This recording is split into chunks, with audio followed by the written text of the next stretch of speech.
force of your bond. A power like life itself, unseen for generations. A dyad in the force. How's it going, everybody? Welcome to another episode of Dyad in the Force, episode 278, I think.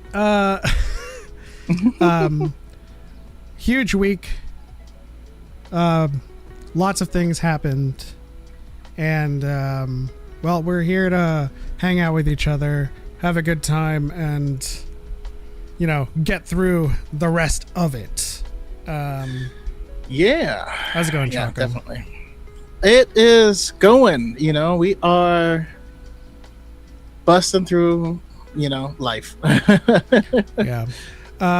Before we get started, I do want to bring attention to the recent passing of a huge member of the Dyad community. For the respect of the family, I'm not going to give out details, but we did lose Ellie, who was just recently with us at our recent Dyad Con, and I'm going to put up pictures of her with us, having a good time. This episode is dedicated to Ellie. We mourn not, we miss not. They are part of the Force. May the Force be with you, Ellie. Also known as a Jabba the Hutt sometimes, and then and then she cosplays Ezra. So let's take just a brief moment of silence for Ellie.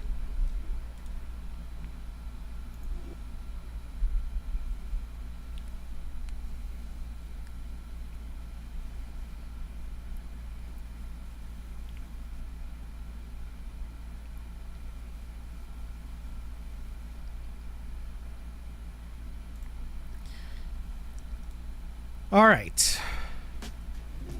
So what do we have to look forward to today? I keep seeing a lot of people saying that like it was a huge week. Other than this news, like George Lucas did an interview, riled some people up. What did he do? It shouldn't have, though, because he's been saying this same stuff forever. He's been saying this same stuff in his interviews when he was making the prequels. Yeah, you know, as an artist and as a filmmaker, as one of the greatest qualities about George Lucas is that he just wants to make what he wants to make. You know. Pretty much. I don't know. He had an interview with Rabbit's Foot, I think. Was that the... yeah, Rabbit's Foot. Just talking about filmmaking in general, and of course the struggles of his running and curating of his museum of narrative art.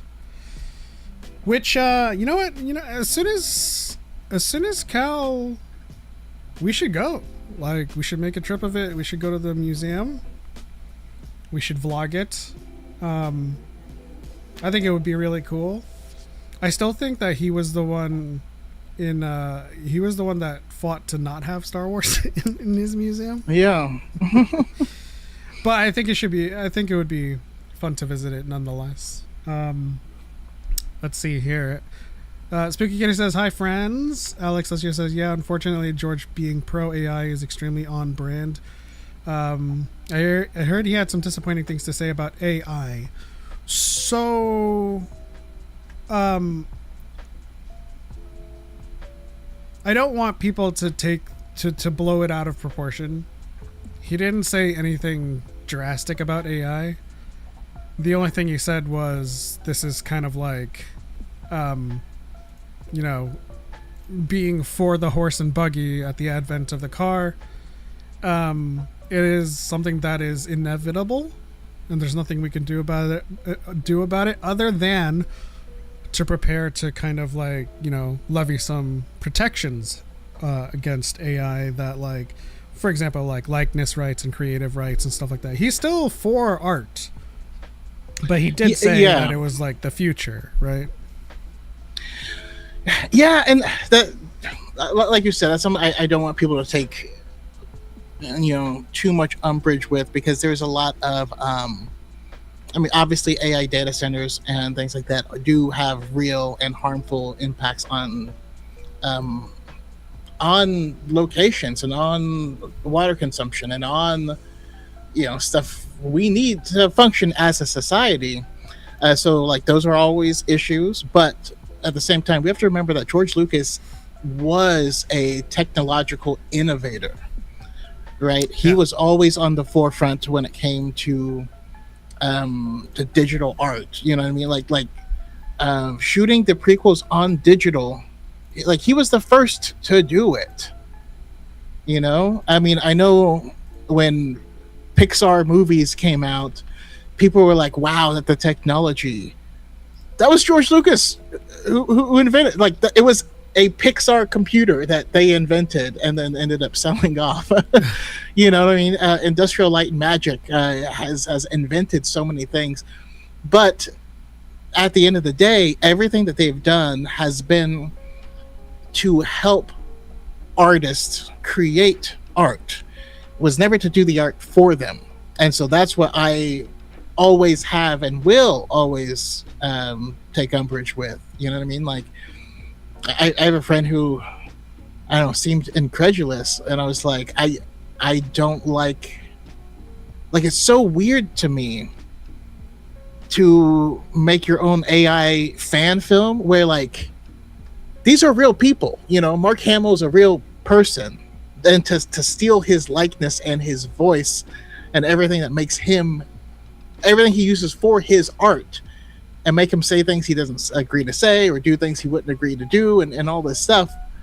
It's just weird to me. You know what I mean? We watched the one where like they kept making Cal and Marin, make out, and you're like, those are real people. Yeah. Like it's different when you're writing fanfic, and so it's just imagine like these are real actors' likenesses. Like that's creepy. I wouldn't do that. You're making to any of you in the audience. You're making them do and say things that they haven't signed up to do and say, basically. They were stealing someone else's career. It's just really weird to me.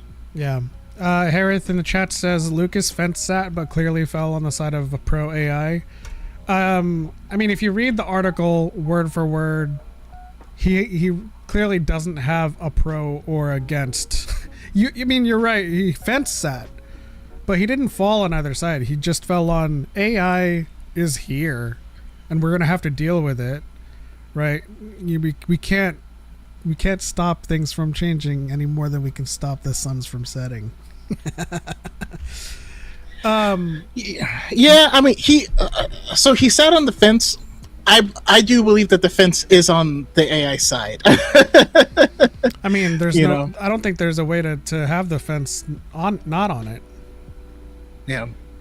But I think that's and I don't want people to take away that I'm like defending George in any way. I've always preached to approach interviews and quotes with some measure, of kind of salt, and not to like overreact on it. Because my takeaway is that, he was just saying that AI is here. They're building data centers. They're starting to use AI more. And there's no like reverse course on it. So what can we do about it, right? And it's the same thing with that we talked about last week, where game industries are going away from physical media. There's nothing we can do about it. It's gonna happen. A majority of game sales are digital.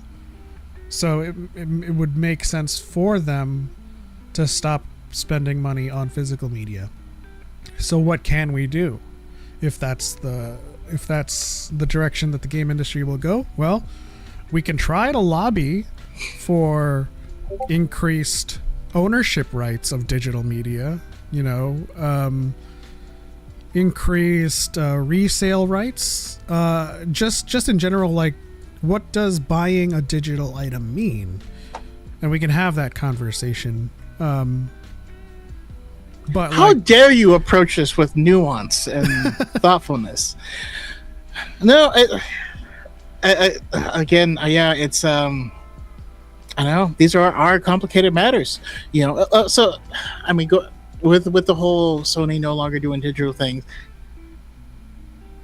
like that fact in and of itself, I honestly don't super care about. You know what I mean? Like, I had a Gen Zer ask me, they were confused. They're like, did you guys like actually burn the CDs? Like, they didn't know what burning discs meant. And you're like, makes sense, because they would have never experienced that. And a lot of them probably never used a computer, never entered a disc into a computer. You know what I mean? And that's okay, but again, on my computer, I still retain ownership of the stuff that's physically on my computer. And that's what I take issue with. Also, I think Sony is just being a dick in general. I am not being, that to me is more important than the actual, whether or not they offer physical media. But yeah, I feel like I've gone off on a tangent here, so I apologize. Well, I mean, I think in general, I don't want to be a smartass here, but like console problems, like I buy all of my games digitally, and it doesn't seem to create a rift in my everyday life. And I understand people have thoughts on physical media, but at the end of the day, like I said, if it's the direction that they're going, we can only fight for our rights to and party. What they mean. What they mean. Okay. Because, like, yes, we can talk about like digital rights. Like, if we spend $80 on a digital game, do we then own it, or can they like legally delete it from our library? Is it just a license to use it until? I mean, Sony deleting things from your library is messed up. That's not okay. Let's see here. It's a useful tool, not a shortcut. My theater company still hires an artist to create poster and promotional art. Using AI for that kind of thing is off-putting to us. We have to figure out the best ways to use it as a tool, because it's going to be used. Obviously, we also must protect artists and entertainment. And I do want to put this kind of thought out into the ether. We are not against AI. I use AI to create captions for my videos. I use AI for tools in my Affinity to remove backgrounds, but it's the thought of it's a tool. Yeah, it's not the person. It's the thought of generative AI, where the AI is taking things from artists and stuff and generating new things, right? That's things. That's what we need to kind of corral here. But also, yeah, I mean, I just say AI. The phrase AI art to me is an oxymoron. Yeah. The stuff they are doing with Crunchyroll is pretty prickish. What are they doing with Crunchyroll now?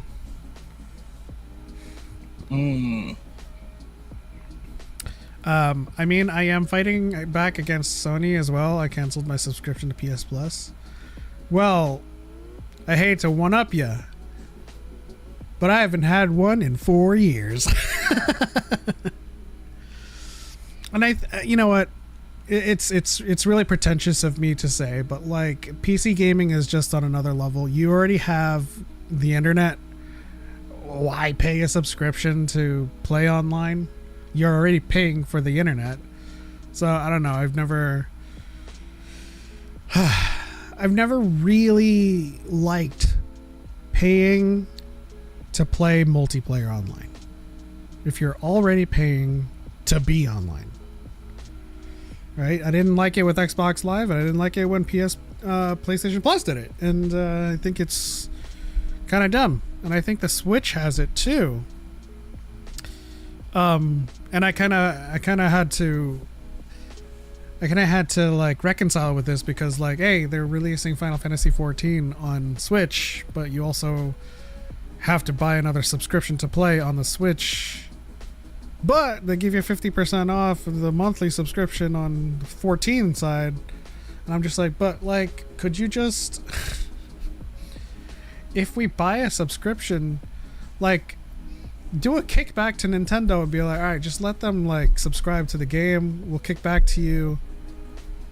And just like stop putting these barriers in front of the player. I don't know. Yeah, I mean, I am the PlayStation kid. You know what I mean? Like, that's what I grew up with. I still have my PS5, and I loved it. I was always like a couch and living room gamer. It wasn't until, you know, the past like 5 years that I've, you know, switched to PC. And there are times I still miss it. I just, honestly, it's mostly being married because, you know, my wife will be using the TV or something like that. So like, I'm not going to like a game in there. That'd be weird. But also I can do just about everything I need to do. But I just want to say it's not pretentious to love PlayStation or to miss it or prefer it to, you know, to PC. Some people are just more comfortable playing in certain areas or positions where it is less comfortable to do it with a PC. It's possible, less comfortable. That being said, you know, it's I just think they've been doing a lot of dickish moves recently and making the worst possible decisions for like the past like 3 or 4 years. And I think from a gaming perspective, they are going to shoot their own brand in the face, and it's over. I mean, I think it's been happening just in general to the game industry as a whole. The game industry as a whole, but I mean, do you remember when PlayStation decided that you needed to have to be registered on PlayStation Network in order to play Helldivers, and then they killed that game for a long time, and a lot of people just never went back to it because then there's all these people all over the world who can't subscribe to it because of where they live. Like, it was just really dumb. And I understand, like, they, from a marketing perspective, you're like, well, if these people register, then they'll be more apt to buy things, and you're like, that's I see what you're saying. It's just really dumb. Oh no, yeah, of course. But that's what I mean about like the whole industry in general, including Sony, has been dumb for quite some time now. Like, the whole push for live service in general was stupid to begin with. It shifted the entire dynamics of game development cycles. And it went from a like, let's support this game until we can no longer support it and there's no one left to play it, to let's put millions of dollars into this game and then lose a bunch of money because it didn't hit it out of the park in the first 10 months. And then you lay everybody off. There was a point in time where you pitched the game, got funding for it, and you could release it. But now it's just like, well, what do you think we could make the most money off of? Let's put our money behind that. It doesn't return. You guys are fired. So in general, the industry just shifting as a whole.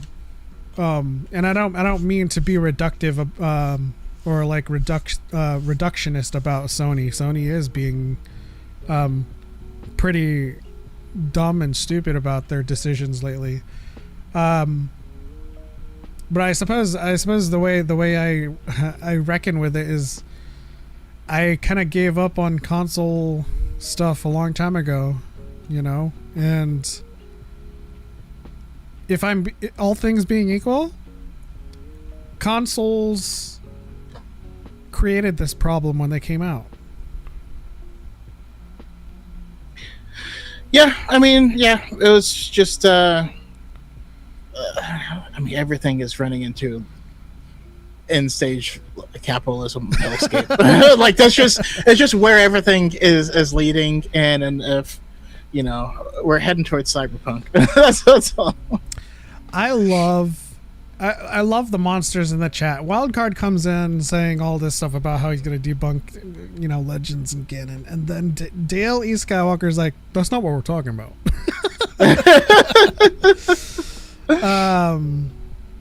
But shout out to everybody in the chat. Harris says, "I also find it funny the rule of 3 for consoles strikes again." What was the rule of 3? What was the big 3? Nin Miso? Huh? So No, Nintendo? What's the big 3 rule? No. He said the rule of 3 is that every third console is a financial failure for the company. Hardware wise, every single console is a failure, or rather, it's a loser. True, but I mean, like PlayStation 3 was a rough one. They still, I remember they still that. went green though. They still went green at the end of its life. Eventually, but like PlayStation 2 was off the hook. Like it was crazy. Let's see. There's no consoles, no rules. PC Master Race. That's where we're going to agree, Wildcard. Unfortunately. Also, welcome back. I don't know. I felt like it was very antagonistic the last time we saw you. And I'm gonna let you run your mouth in the chat. So it's okay. Never mind. Okay, developers still talking about how bad it was developing for PS3. Yeah. Okay. Let me give you some insight here, folks. It wasn't bad developing for the PS3. Sony just didn't give us support on how to run its kernel. Like the PS2 was like the first step in Sony being like, here is this most amazing technological wonder, the Emotion Engine. We're not going to tell you guys how to access it. That's for our first party partners. Right? So we started seeing God of War, all this tremendous first party games like looking spectacular with this Emotion Engine, and all the third party people are being like, well, they got to do it because their first party games have to look exclusively spectacular. They did the same thing with the PS3. Is that the Cell? The Cell? Everything, everywhere, has always worked the same, and that if they trust the community and don't try to gouge them, then the community will rally around them. And I feel like that has always been the thing. And I mean, yes, you do still have to make good products, but like the reason Skyrim was so successful is that they let people cook. They let people in on it and explore and kind of tell their own stories. They turn it into a platform. They turn the game itself into a platform, and like that's what made it wildly successful. And then we get a Cyberpunk, which failed on launch. It fell on its face, and then they just let people cook with it. They reinvested in it. They launched it too soon because they were trying to hit corporate deadlines and stuff, and they shortchanged it, but the community rallied around it, and that's what lifted it back up. I don't know. So, Harith, you say the cell processor LMAO. This thing was ahead of its time. Like, we have APUs now that is literally built on cell architecture. TPUs, max core, max performance cores, and then small like task cores. They were ahead of their time. The problem is the development kits that they used to develop the games didn't tell people how to use this thing.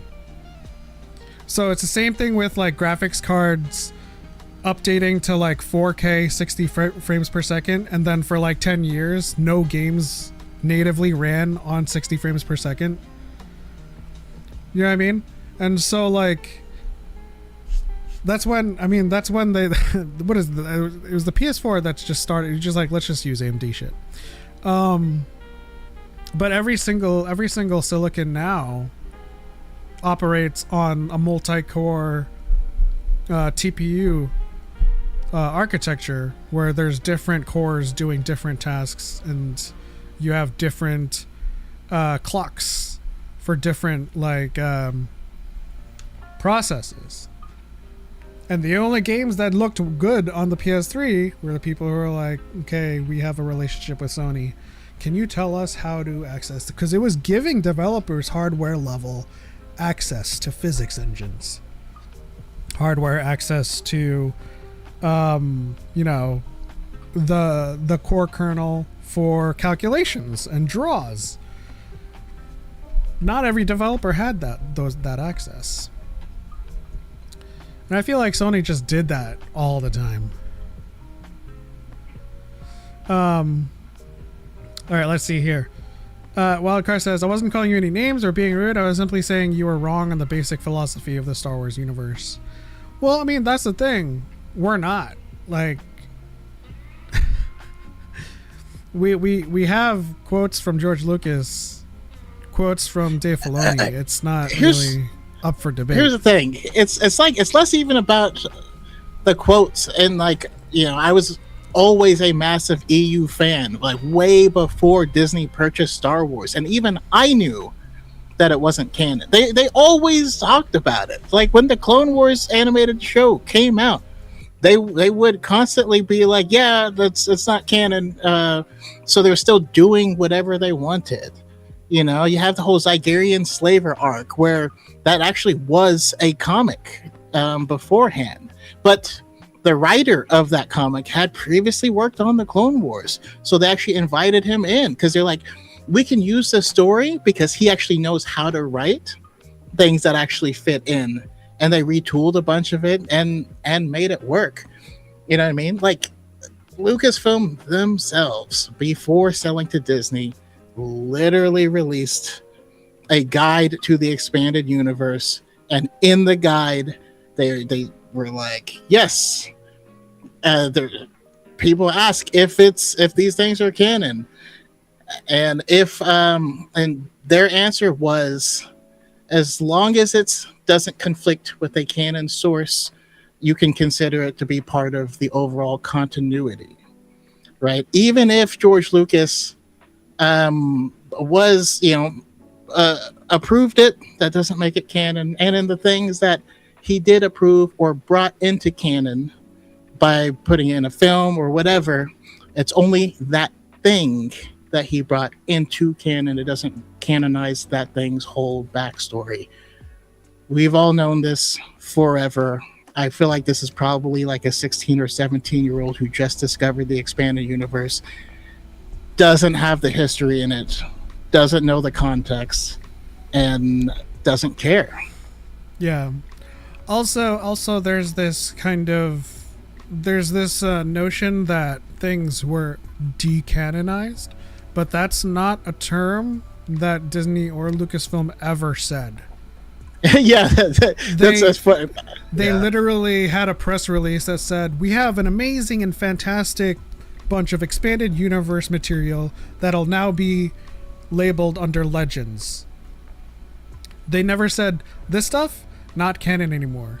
And the reason why was because George was always pulling from that continuity, not because it was canon, because it had already existed already. So like, you know, bringing in Ayla Secura or bringing in, you know, stuff that was written from like Republic Commando, George was retconning a whole bunch of expanded universe before Disney was even in the picture. He changed Maul's story, changed the Mandalorians, introduced the inhibitor chips. And correct me if I'm wrong, there was no prophecy before the prequels came out, even in the expanded universe. Yep, no prophecy at all. So yeah, it was just a toy chest for them.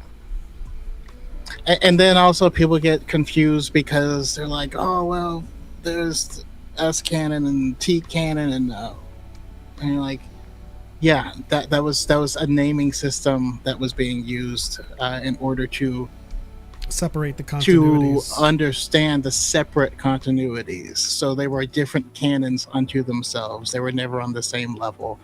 But yeah, it's not worth rehashing with someone who does not care, to be honest. But because at the end of the day, I love the expanded universe. I still read the books. We still have them. You can still read them. Not only do we still have them, but they re-release them, and there's so many that it's really hard to know what's a great book, and what and what's the glove of Vader.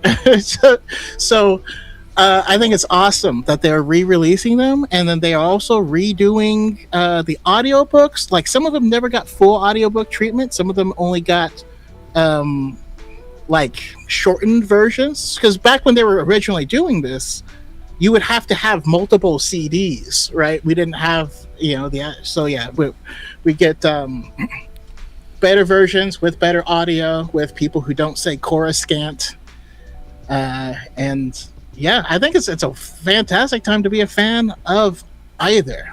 Also, my girl Jaina Solo just got another Legends figure. They made re-released one of the twins of Jason and Jaina, so I need to pick that up myself. How's it going, Travis? Welcome to the show. I do want to answer like this general notion that it was canon. Otherwise, why would they have to label it Legends? The reason they labeled the old expanded universe Legends is because they were coming with another expanded universe to canon, what we call extended canon. It's because prior to Disney purchase, the EU was licensed stories. It was not produced by Lucas or Lucasfilm. They licensed out the property to Penguin, to Random House, to anybody, to Dark Horse, and anybody who wanted to use the Star Wars IP. And so what Disney and Lucasfilm wanted to do moving forward after the purchase was, we want to start from a slate where books and comics are canon that we publish moving forward. So they had to say, this expanded universe that was licensed is now Legends. The books now, including, I think they had to include Heir to the or Heir to the Jedi. Heir to the Jedi, yeah. They had to include some books that made the cutoff, and then every book published and comic book published after the fact was canon to Lucasfilm right then and there. So they had their own EU, which we call extended canon, and they wanted to make it automatically canon. So they had to take the old EU and basket it in somewhere else. And that's where Legends, that's where Visions lives, which is a genius idea. Again, for the first time, they actually put together a story group that when someone would be working on a project, they would try and make sure that it fits with the overall narrative and stuff. They never did that before. They didn't care about it before, right? We had the story like burping up Boba Fett. It was super weird. So, I'm happy that they are now making books and things that are canon, because they just weren't doing that before. But rather than rehash this argument, why don't you tell us what you enjoy? Because that's really more. That's always a better conversation. You know what I mean? If there's something in Legends that you enjoy, then yeah, we can talk about that and vibe off of that. Wild Card. I assume that's a reference to the Wild Card, right? The ship that was flown by our favorite. Where's Kenny? I saw you call in. I suppose you had to go. Where you at, Kenny? Square up. Lil Kim, I'll be right back. I'll pull some items.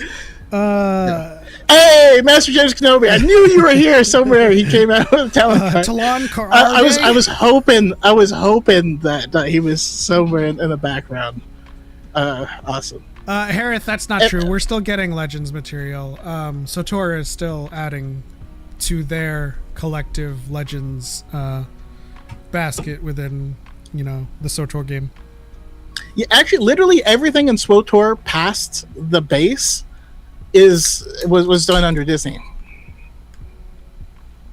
Yeah, it's still Legends though. It's like yeah, and that's kind of the thing that we need to like rectify here or reconcile with. Like the EU was different, was licensed, and now it's Legends. Here comes Disney with their own set of books and comics that they want to be canon to George's Prime canon. So they're like, okay, so then we'll just take all of the old books and comics and just call them Legends because they weren't canon. Now our books and our comics are canon.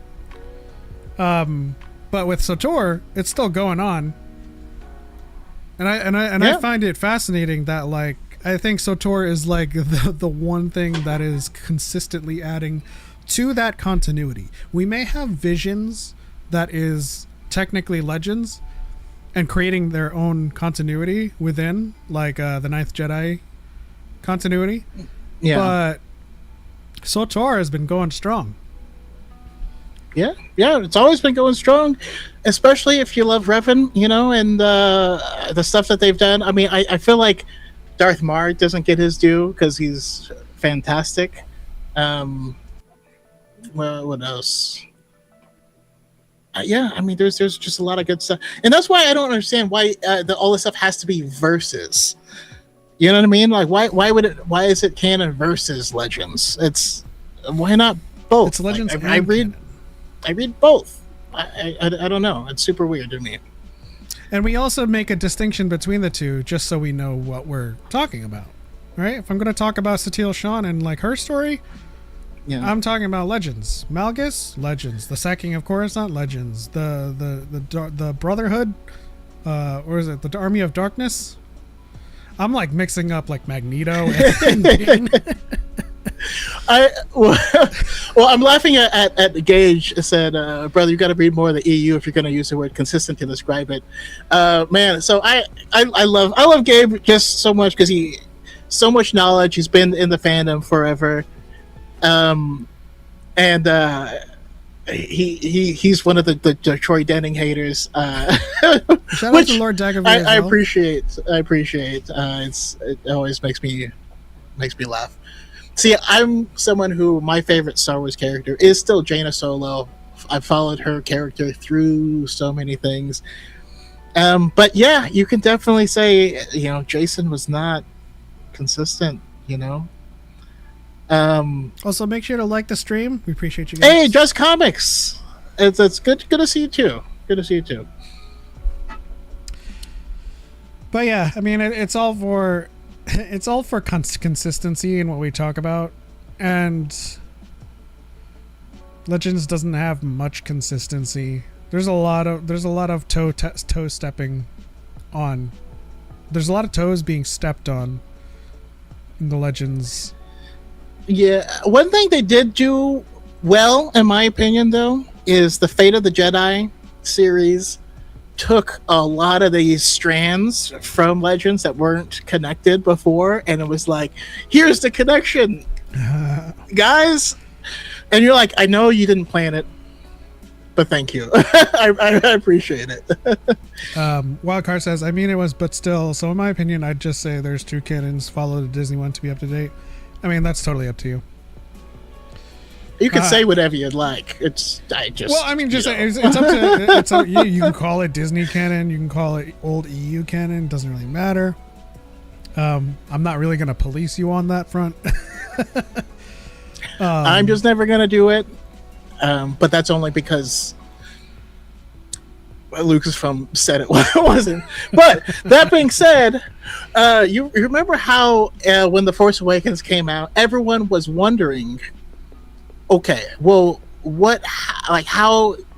how come they didn't tell the story of how Maz Kanata got this lightsaber from Cloud City? And they're like, well, how come? Which, first of all, obviously they're not going to tell that story because that has literally nothing to do with the race journey. That'd be really dumb. But that lightsaber went up for auction recently. Do you see that? So the actual lightsaber that was used in the film that dropped went up for. Yeah, and you know what it went for? 4.56 million. Damn. 3.75 million. I would have paid 4.56 million. If I had the millies, you know what I mean? Yeah. Dagavir says, if I don't reply, it's because I'm reading Absolute Batman and the New Visions manga. Hey. You do you. Well, man, okay. And that's the other thing I wish a lot of Star Wars fans would understand. Absolute Batman is amazing. There's a lot of stuff from the Absolute line that is really, really, really good. And like, it's not canon to the Batman comics that we know. What are you That's talking okay. About? What are you talking about? Didn't they say it used to be canon? Now they decanonized it, and then like James Gunn said it's now canon. Right, and you're like, we do this all of the time, and it's okay. You know what I mean? Like I have my 90s Batman trilogy of movies, and then I have a Christopher Nolan trilogy of Batman movies. And listen, I didn't expect Michael Keaton to show up in Nolan, and I'm okay with that. Right? They're like, I don't understand. By the way, in the first, I think it's in the first 2 arcs of Absolute Batman, I highly recommend reading at least that. Absolute Bane is like my favorite. Like, he is such a good villain. Oh my god, Absolute Bane is a menace. It makes me so happy. Is the Absolute like stuff from the comics like like Jurassic Park spared no expense? Absolute basically takes the universe and makes a big fat tweak on it, right? So like Thomas Wayne. Tweak? Oh, I thought Thomas. So Thomas Wayne wasn't a surgeon and didn't get super rich or anything like that, right? He was like a teacher, I believe. So like Batman is just a working class dude, right? The Batmobile is a truck, you know, and he's just a big jacked dude, and he like beats the crap out of people. It's really good. It does feel like the Marvel Ultimate Universe, right? That's where we got like Miles Morales and stuff like that originally when Peter died. But the Absolute Universe, you know, Absolute Wonder Woman, for instance, instead of being an Amazonian, like her lineage was through Hades, so she's like. It's so freaking metal. She has like a skeletal Pegasus horse that she flies around. It's like how they've taken them all and done made a major change in all of the stories. So they all come up with vastly different outcomes, you know, and it's cool. How recent is the Themyscira mythology, or is Themyscira their Amazonian thing? Yeah, it's Amazon, but also Greek mythology. You know what I mean? Yeah, I don't know where they came, how they decided with Amazon, but like Themyscira has been a thing for quite a while. Okay. At least since before I mean, it was there before I entered into comics, and like for most of us, we don't usually know a whole ton previous to our entry point. I'd like to introduce you to my Amazonian mother, Hippolyta. Or is it Antiope? It was Hippolyta, right?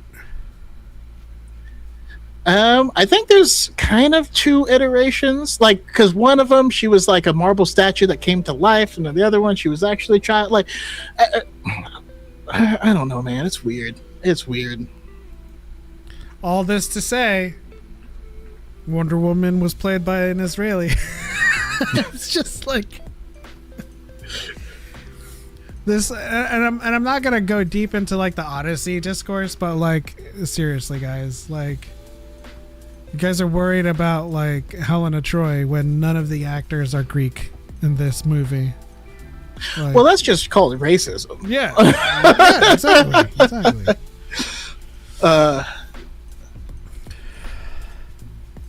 It's funny to you live your whole life where like everything's fine unless there's a black person.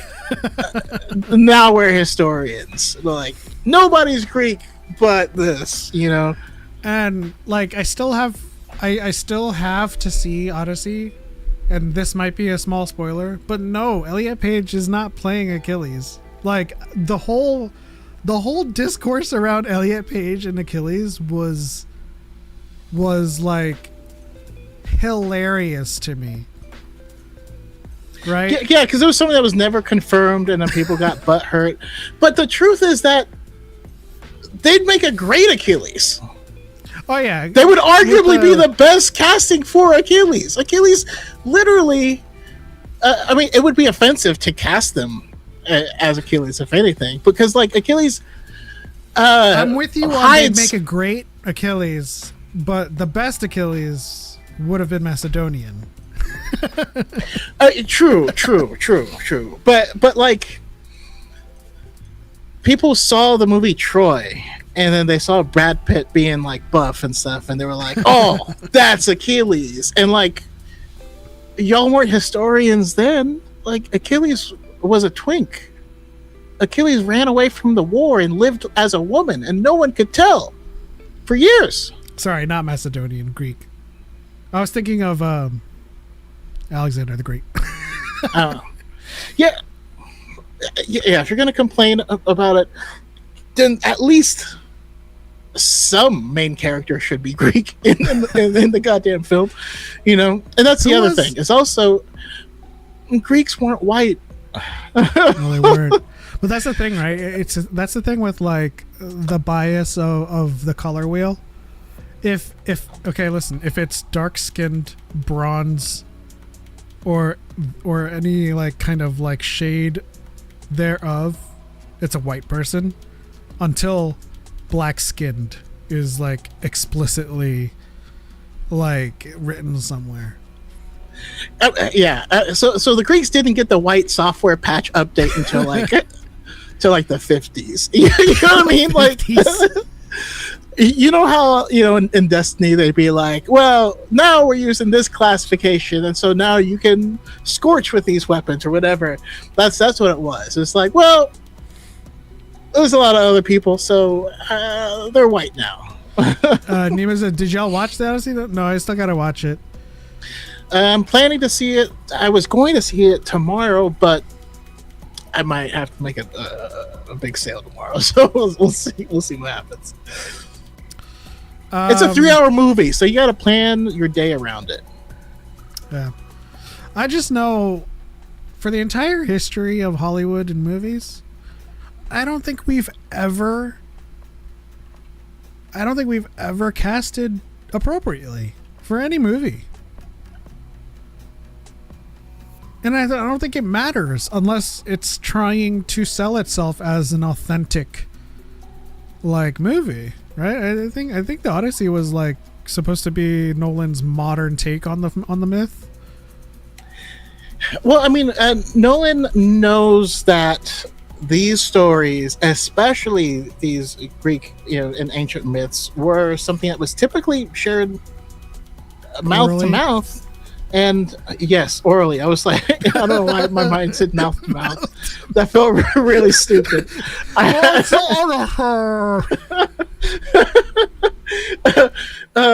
But yeah, everything was always, it was about the message that people were learning from it. So it was always recontextualized within the day that it was made. But more than that, it's not real. It's fantasy. Yeah. You know? Oh, I saw someone, I think it was at a Chris Gore or somebody in that circle that was like, yeah, but mythology is like a retelling of history. No, it is not. What? Open up your textbooks to when Wotan was like, sacrificing an eye for all of wisdom of the world. Nemo, I won't watch Odyssey in regular. I promise.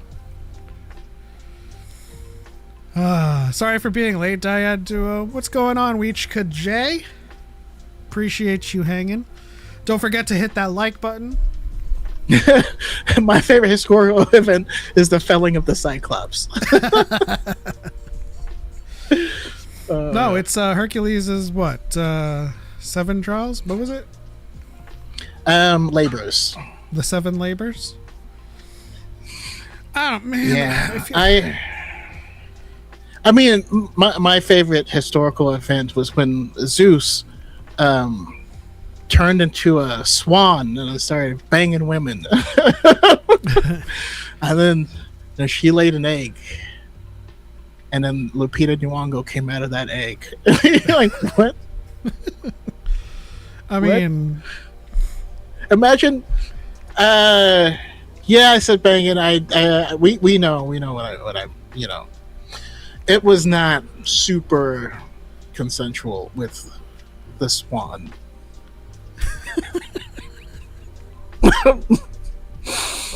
I'm sorry. Okay. But imagine living in a world where that happens, and then Lita what happens? doesn't Please be explicit. Lita goes into labor and she births an egg, and then the egg hatches, and people are like, "Oh, she's black," and no one is confused by the woman laying an egg, but you're just like, I don't know. That's cool. No, you know what? That's kind of like the stand-up bit that I heard somewhere, and they were like, oh, no, I think it was Ricky Gervais. He was talking about like, did people just like accept the virgin birth, like when they're talking about like the Immaculate Conception? Like, did they not think that perhaps there was some infidelity on Mary's part? And like, he just goes through like the scenario. It's like, and Joseph comes back and he's like, "Oh, you're pregnant," and she's like, "It's the Holy Spirit." She's just trying to cover herself up. I don't know. It's kind of like that. Like, you kind of like look for excuses, and then like the most far-fetched thing is the thing that you believe over the thing that would hurt you the most, right? Sorry, I'm just now picturing Mary gives birth. Everyone is Palestinian, right? And Mary gives birth, and then the baby's white. And Joseph's like, "What?" I'm sorry. That's Anyways. No, but it's true though. It's like if that did happen. If Jesus was white and Joseph's like, what the hell happened here? Holy Spirit. Sorry, just went in and I got pregnant. Joseph's like, what about those 6 guys that, but I am apologetic. I don't mean to offend anybody if they are Christian or if you hold a certain faith. We're just kind of like, I don't know. I think we're drunk right now.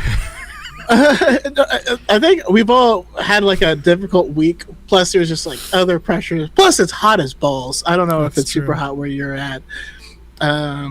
Ujika J says, during high school, they gave us homework about ancient Greek, so I made a whole research paper about homosexuality in ancient Greek and got me a B+. Okay. Yeah, that's the other thing that confuses me. It's like the Greeks were one of the gayest groups of people, like societies. Now, I want to clarify. When you say one of the gayest, that implies that entire area was gay. Like, like Alexander the Great was having man sex with everybody. That was the culture. Yeah, they would do that. Like, if you're in the military, they would all, it was just a thing. It wasn't gay back then. Like, that's true. It was just two men celebrating their strength. Well, no, it was because like back in those days with that kind of culture, it was just like beauty being celebrated. So Alexander the Great, like in one of the poems, was talking about like one of his partners, and they would describe them as like beautiful personage, right? Didn't matter who they were, it was beautiful to them. And so I think just that culture in general was like, if you're beautiful, I'm gonna try to get at you. You know what I mean? I'm gonna holler at you. Lil Kim. Yeah. I'll pull some items. Yeah. You two Batosai says Achilles and his cousin.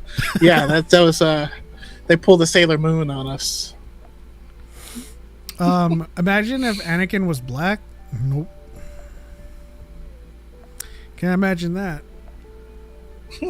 if he had been written black, they wouldn't have written the Chosen One prophecy. No, but he means like if I think he means it'd be like there was no father. She gives birth and the baby's black. And it's like, gosh. What? So what? You're checking off all of the things. Slave, fatherless. Yeah, that's actually what I was about to say. If Anakin was black, they would all be like, just get over being a slave. Travis says, I'm Asian and the color of a Band-Aid. Never had a sunburn in my life until this week. It's rough outside, but randomly feels like September today. Yeah. I've never had a sunburn either. Willie J 4000 on the TikTok side says, you two are my favorite guys to watch on TikTok and online. Thanks for constantly correcting the record. We appreciate you, Willie J. Yeah, thank you. We have fun. I'm again, I keep saying I'm gonna make a lot more content, but today I actually logged into TikTok for the first time in a while, and then I noticed Entertainment Weekly asked if I was going to be at Comic-Con, and they wanted to do like a 5-minute interview. Whoa! I mean, you're in town. And I actually am going to go. I was not planning to go, but good friend to the channel. We had Dimitri from the Keeg had an extra pass, and so he hit me up. So, but we'll see. They have to respond to me. The message was not the newest Weekly, message. You said? Are you gonna get interviewed by Mario Lopez? It better be.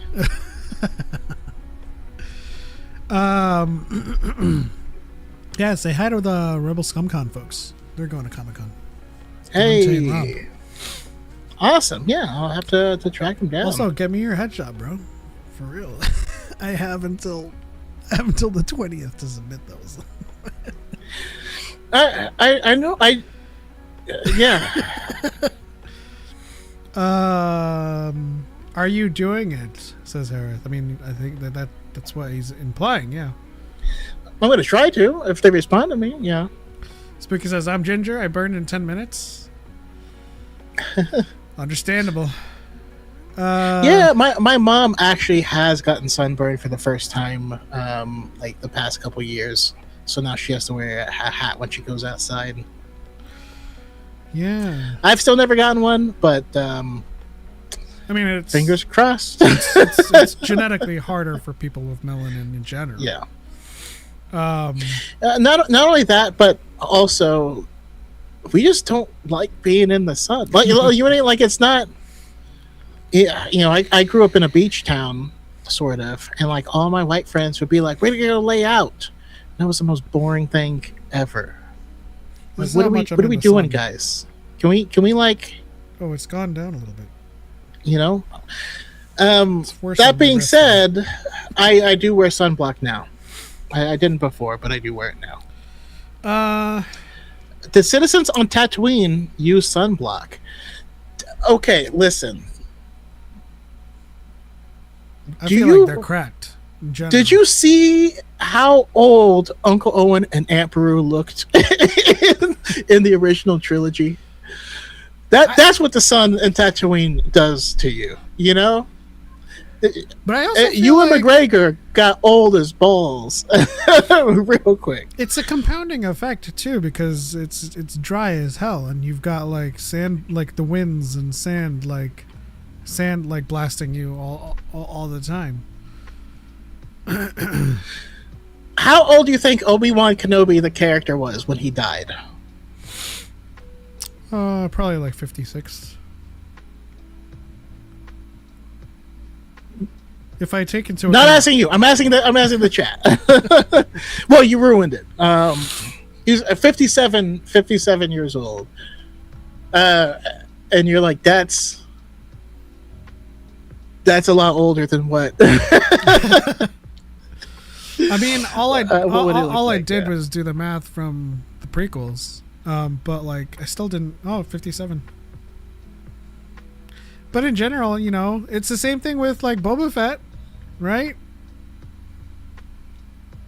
Like his time with the Tuskens, like he even says it in the book of Boba Fett when he like goes into like the back to bed.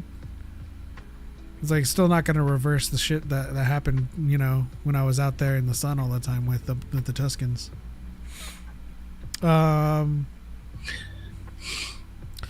Wichka J says it's the gayest era in ancient history. Second place is LA on Pride Month. Nope. You know what? There's San Francisco. There's an argument to be made though for certain periods in Japan. For what? Being gay? Yeah. I mean, I think every culture has some history of it in general. I think, if you think about the advent of such stringent cultural divides and pushback against the behavior, I think is indicative of when and how much it would have happened before then. Yeah. There's also, kind of this modern or Americanized idea of like the nuclear family and how things are supposed to be, that a lot of people just kind of think must have always been the case, and that's really, really not true. Like that only became the case like in the past 150 years. You know what I mean? At least like these very specific like gender roles and stuff. That's not how the vast majority of human history was. Yeah. I say supposed to be as in what they would state. Mando Fox 13 says, "Hey guys, glad to see you both. Just wanted to thank you for helping me get over my irrational hate of the Acolyte." Well, I appreciate that, Mando Fox. As always, I do want to reiterate, we don't really care if you didn't like the Acolyte, but if you held some dislike over some like irrational stuff, like the lore and stuff, and we cleared it up for you, awesome. But we really don't. This community doesn't really harp on what you like or dislike. It's just like, well, why do you dislike it? Right? Yeah. Alec could always pull off old. He was playing Old Man all the way back in Oliver Twist back in 1948. Yeah, okay, that's the yeah. I feel like people are just younger now. You know what I mean? Like you grow up and then now you're just younger. You know. I mean, feel like Will Smith is 57 years old right now. But I feel like I feel like the same thing can be said in the opposite direction. People are older. So here's the thing. I met someone while dashing, and they physically look like they could be in middle school. They were 33. And I'm like, what?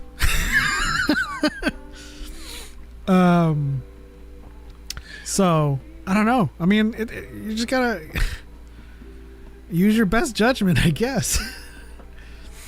No, it's. I mean, I saw a TikTok where they were like, "You really expect us to believe that George Costanza is like 28 on Seinfeld?" And he was.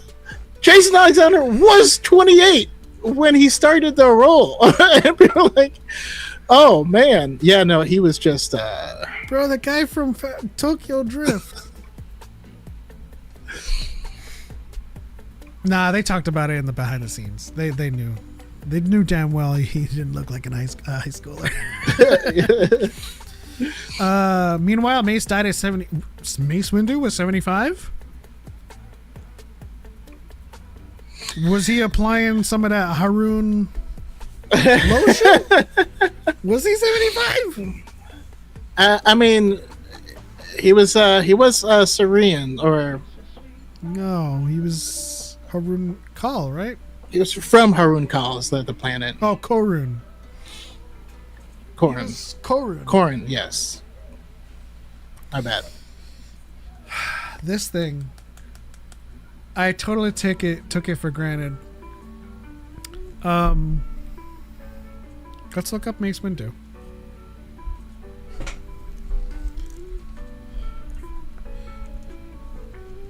Because I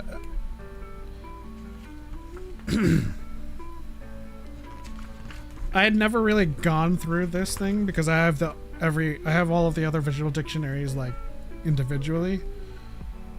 But what I took for granted is that this is new edition. Oh yeah. Gotcha.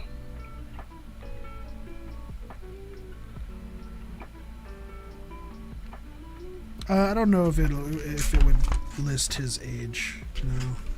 Maybe Mace uses the same anti-aging that Mon Mothma uses.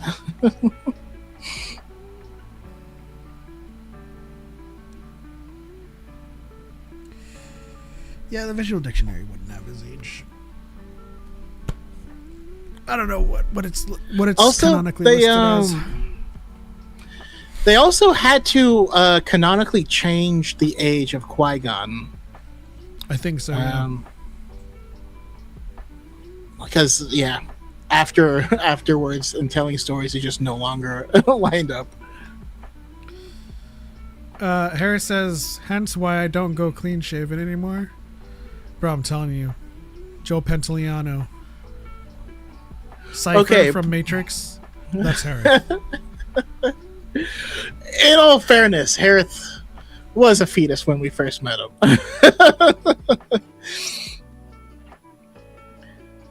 You know what I realized?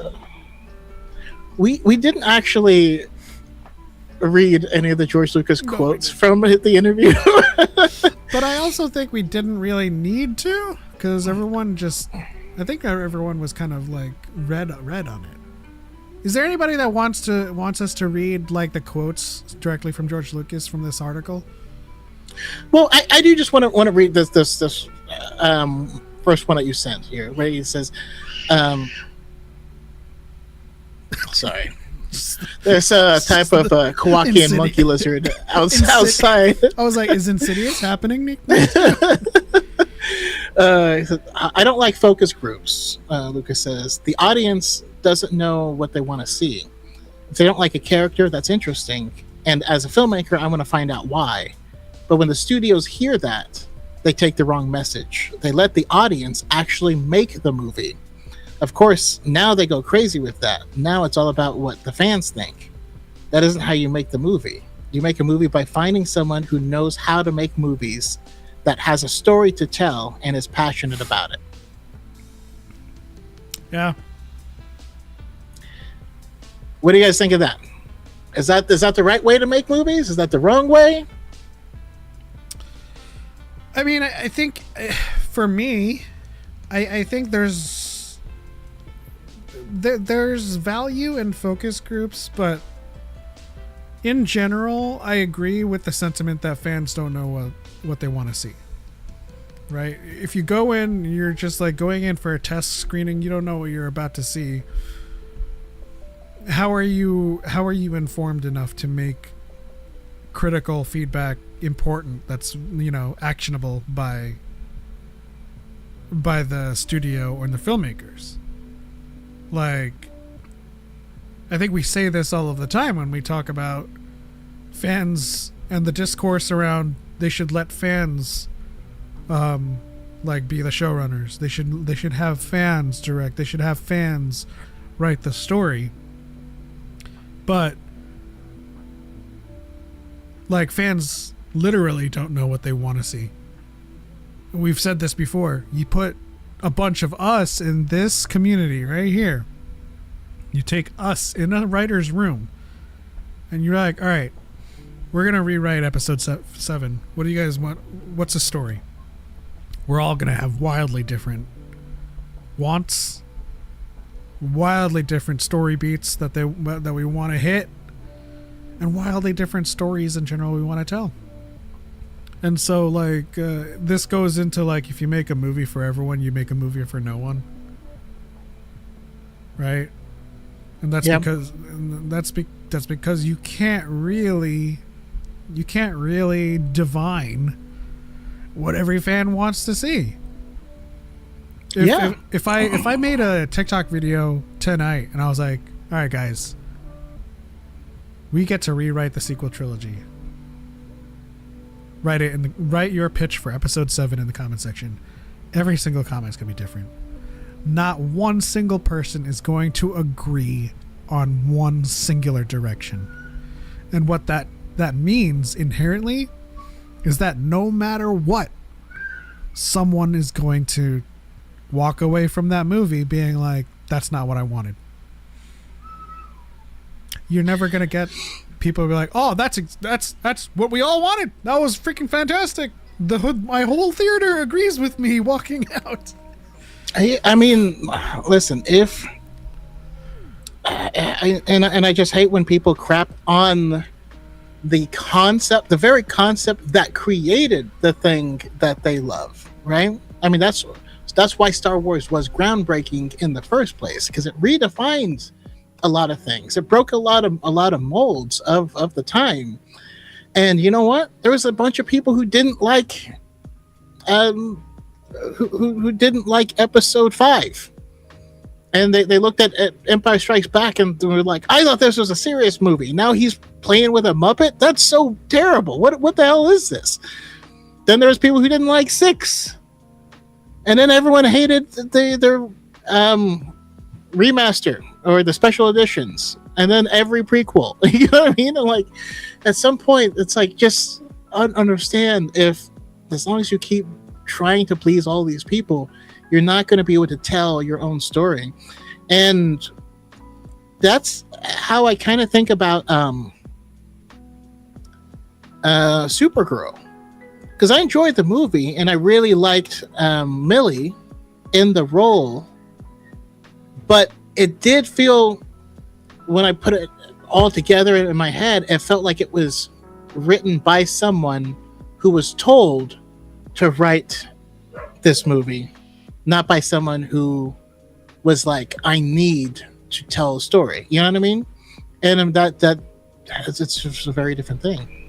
And it's actually relevant to what Wichka J just said. I didn't like the Ewoks. Dale E. Skywalker says, I love the Ewoks. And in this interview, George Lucas, quote, says, the critics and the fans who were 10 years old when they saw the first one and 13 when they saw the second one complained that they didn't want to see a children's film. Oh, that's terrible. Jar Jar Binks is terrible, before returning to his usual honeyed register. Everyone said the same thing about R2-D2 and C-3PO. At the beginning, there was a huge push for me to get rid of C-3PO. And then in the third one, people said the same thing about Ewoks. What are you thinking? Get rid of these teddy bears. Excuse me. We want to see an adult movie. And this is when George Lucas says, well, it's a kid's movie. It's always been a kid's movie. And so, like, I think in general, each and every movie has had detractors. And that's okay. I think we need to be okay with that. And I think filmmakers need to be okay with there being detractors too, you know. And I think that's the sentiment that goes into why we think, or at least I'll just speak for myself, why I think that they largely overcorrected for the fan backlash of The Last Jedi. And that's exactly why I think The Last Jedi is the best of those movies, because it was someone with a strong vision and something to tell. Yeah. I will also, Travis, defend the hell out of Ewoks, because even adding the cuteness factor, he said and the levity, the critics and the fans, Wichka J. He wasn't saying like the critics are 10 years old.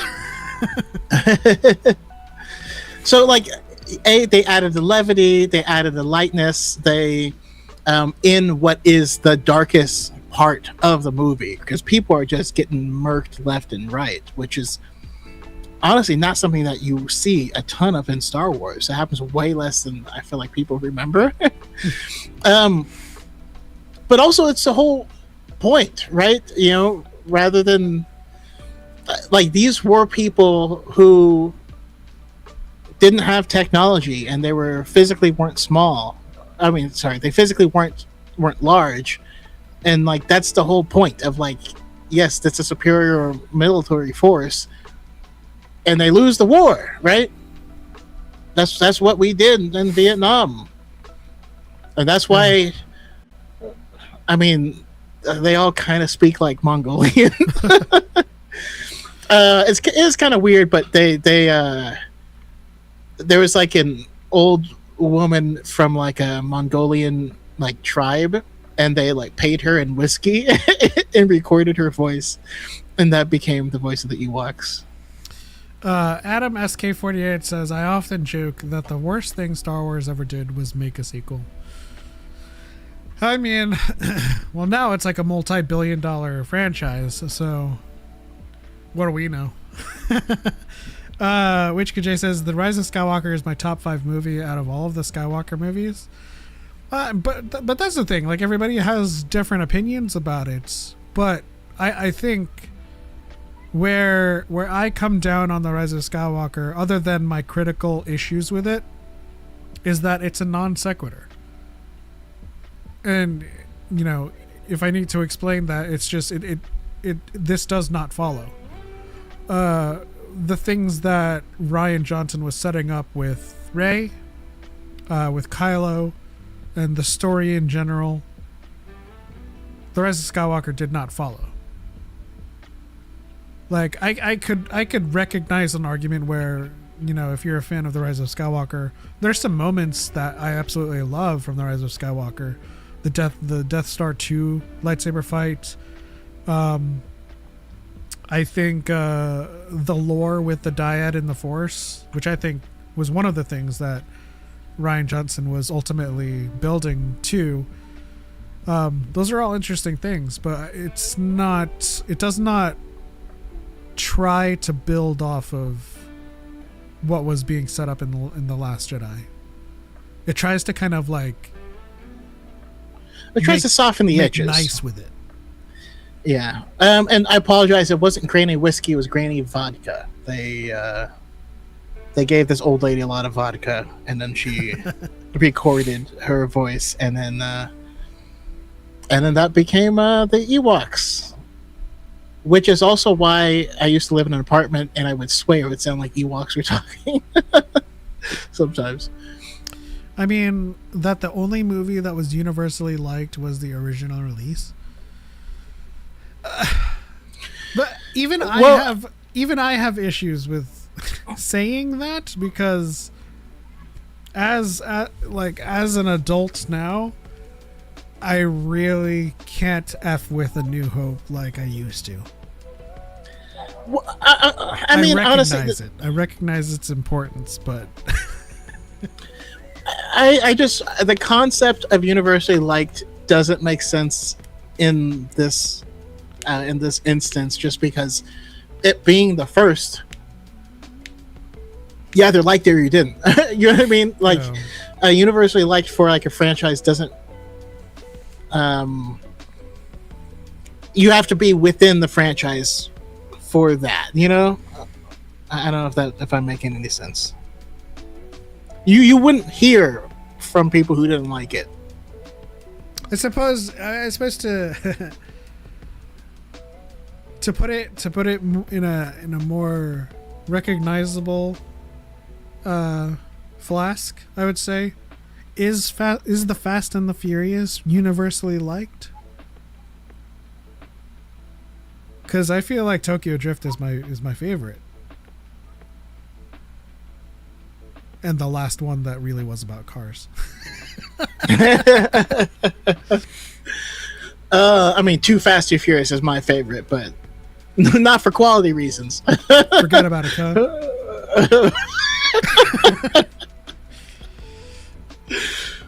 You always get into trouble over a female, Brian.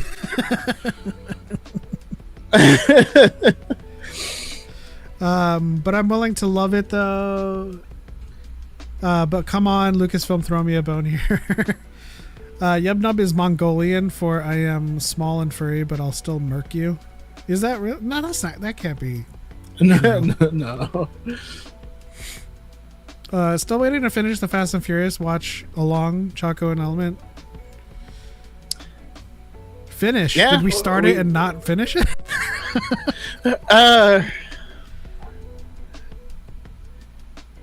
Did we get to like? Did we get to the part where he calls them an F word, F slur, and like we were like, nah, this didn't age well. Get yourself go to Fat Burger, get a cheeseburger fast for $2.95. Gotta. Sorry, I'm sorry. This podcast has devolved into Fast and Furious quotes.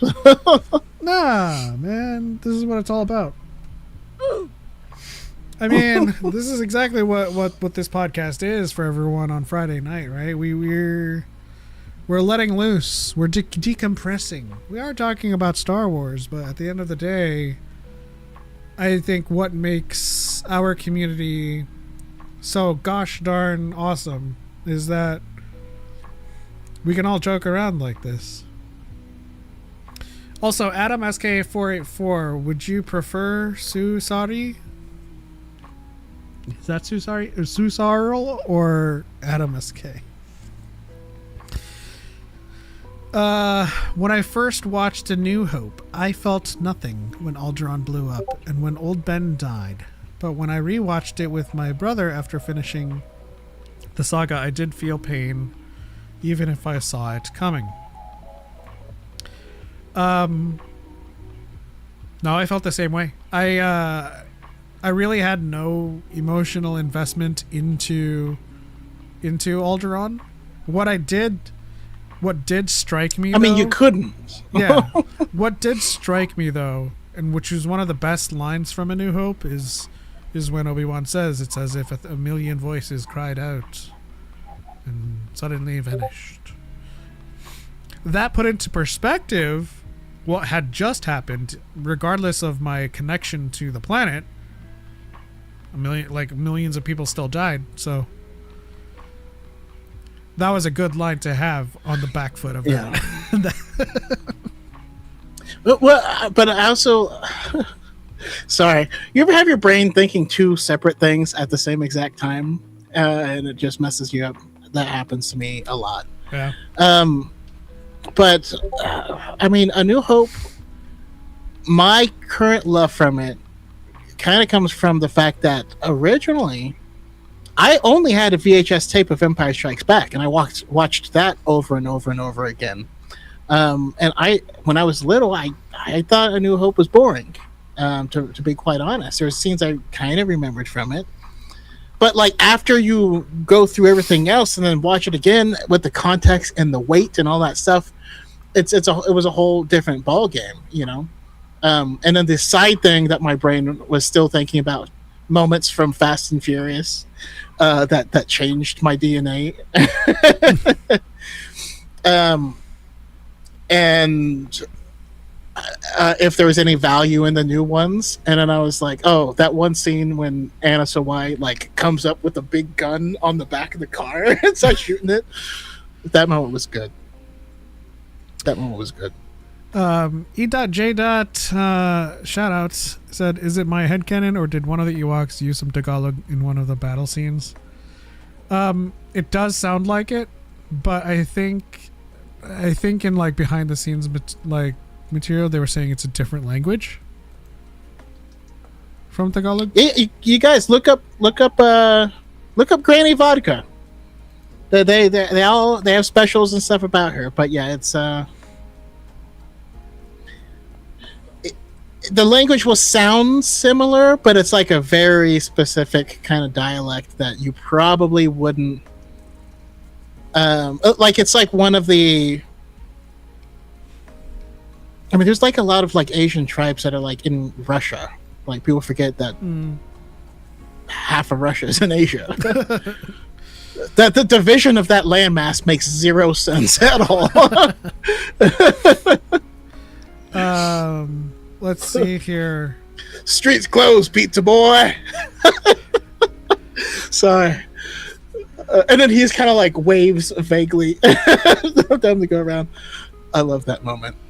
It's so interesting to me. Smart Guy says, it's so interesting to me that so many people act like Star Wars has been struggling creatively, as if there haven't been any good projects in forever. Andor Season 2 came out like 14 months ago. Yes. I also I did a video recently pitching my Season 2 of Acolyte, and I was like, Acolyte needs a Season 2. I got a comment that said, I would rather this franchise go under than this get a Season 2. And all I could reply was like, just leave. Why would you wish a franchise die for everyone else? If you don't like it, stop watching it. Like, why would you like, you know, why would you shake around pom-poms for something to die for everyone else? You know what? If you don't like it, you don't like it. Stop watching it. Leave.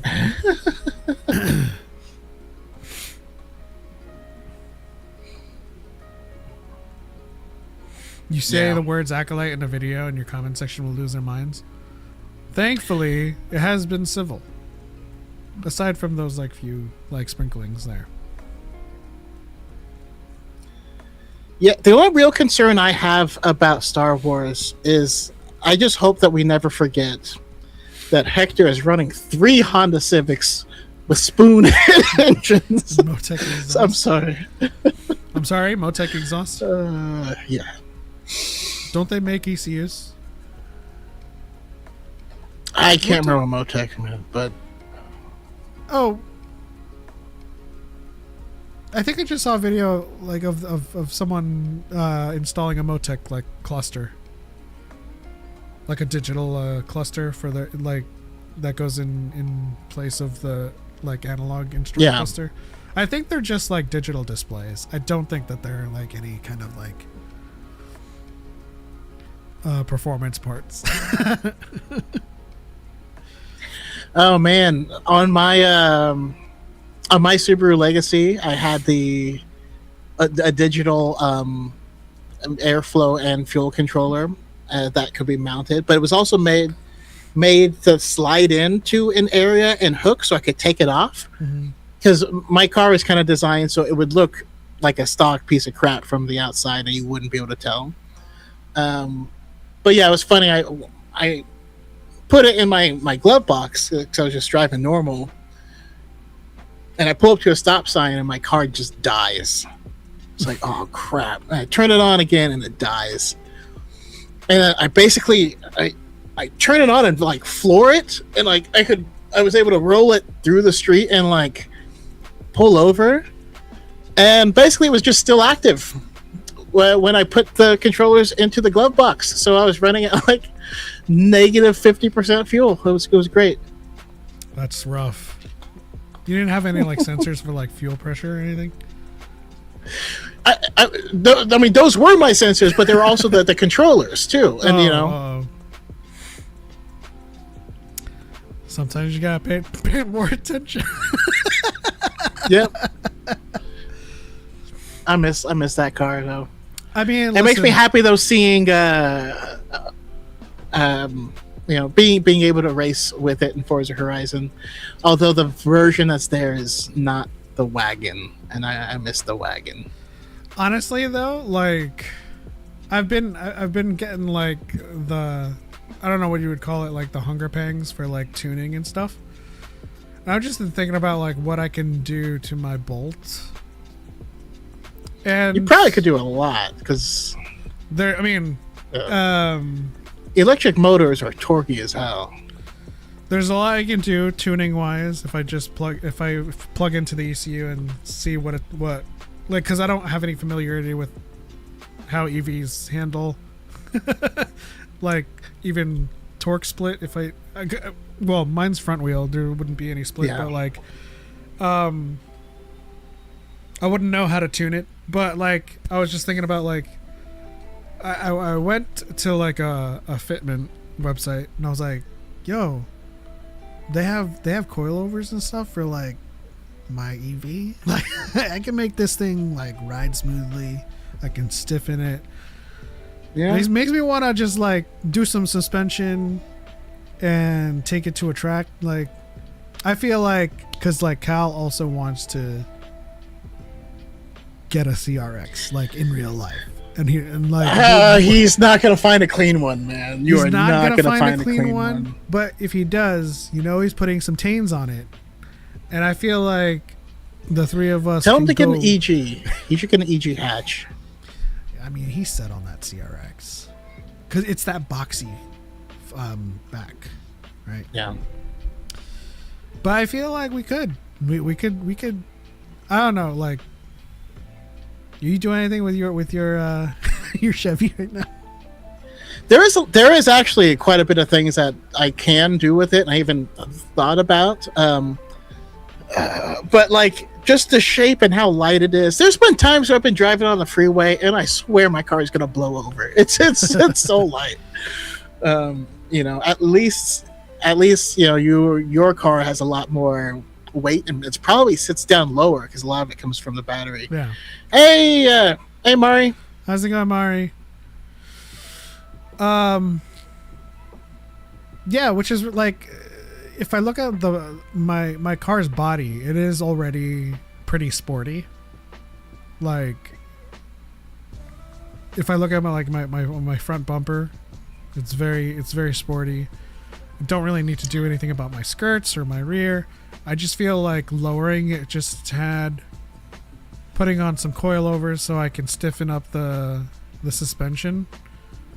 I don't know. A part of me wants to go to the track with y'all, with you and Cal, and like have some fun.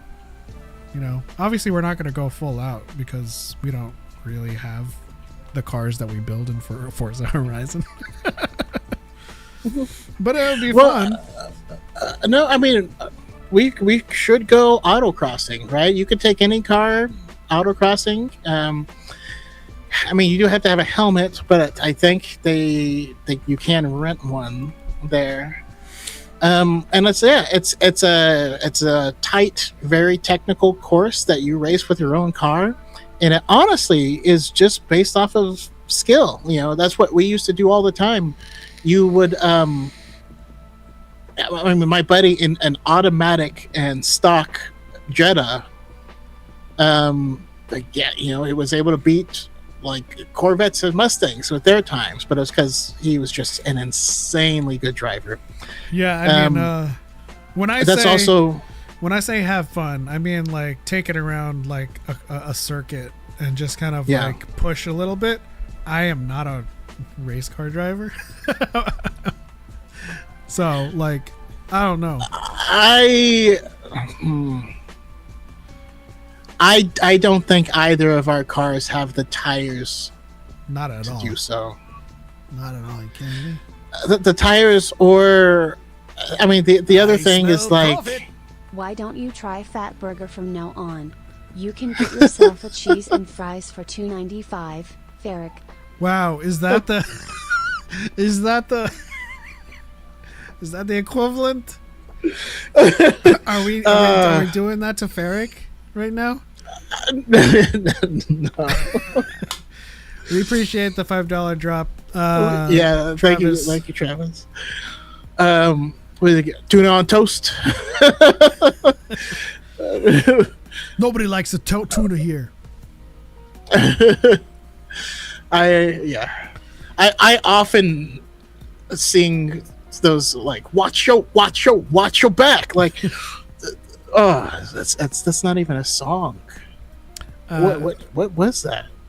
Soggy Quaver says, I just finished Naruto yesterday. That was a tearjerker. Hey, awesome. I didn't even see that message. No, I have a coworker and she just finished Naruto as well, and then is like utterly hooked on it. I keep trying to give her more and more anime to watch, but yeah. Alex Jones ate too much Whataburger and exploded in his car. What are you talking about? Exploded? I think so. InfoWars was purchased by The Onion, right? Yes. And I imagine that's probably one of the first stories they wrote. I mean, right now, that's explosive diarrhea it's also a really is weird racking the sentence. country. InfoWars was bought by The Onion. I mean, listen, it's as far as reporting accuracy, it's a lateral move. I also like how some reactors and critics watching Fast and Furious for the first time called Jesse a theater kid, because he absolutely is. He's like, they have all of these muscular masculine men, and they gave the most lines to the theater kid. He's awesome, and he's the exact same person. He's Jesse in Supernatural. Yep. He even has a souped-up computer. You don't just step up to Ali because you think you can box. Man. See, he's got a cool air intake system, some NOS foggers, and direct port injectors. This will decimate all. if we overnight parts from Japan. Also, like this scene, I was watching, I think it was like something Bell, not Jester Bell. No. Annabelle, I think, was doing like a video saying Fast and Furious is just Twilight for men. And like, true. She was analyzing the scene with Jesse, like with the CAD software and like mapping out like the engine stuff. And she was like, why in the hell does he look like he's tweaking? That's a regular cigarette. Right, it's not even like a blunt. He's just like with a regular cigarette. He's just holding it like that's this. Right. He was like, yeah, I got the ADHD. Or it just speaks to me, and I'm like, and I was like, you know what? I never realized he's acting high, and he's holding a cigarette like that. I'm like, okay, you know, some things you just don't miss, or some things you miss. If you guys accept calls, I can do this all night. I mean, I think we are. If they were earlier, yeah, call in next week. I mean, we don't get tired of the quotes, but yeah, I think we're kind of heading. I think we are like exhausting all of the quotes in general ourselves. But yeah, next time, baby. I don't. Yeah, we're like in the last like 20-30 minutes of this episode, and so we're just kind of like chilling with the community and just having a fun time. I do have to ask Travis a question. Forget about it, cuz.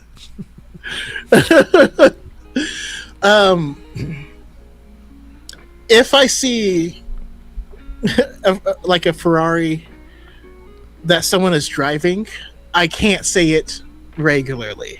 Like if I see it in a magazine or on Forza, that's a Ferrari. If someone's driving it, I go Ferrari. What is the quote when you pull up next to it? How much does that More thing, than you can afford, pal.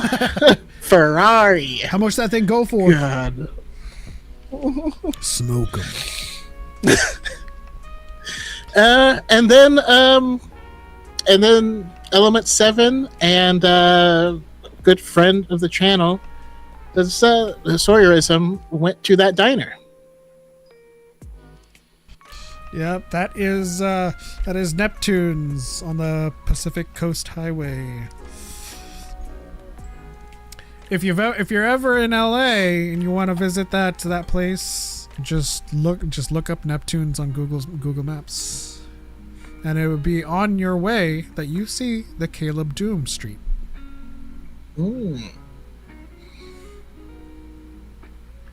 That's how Star Wars California is.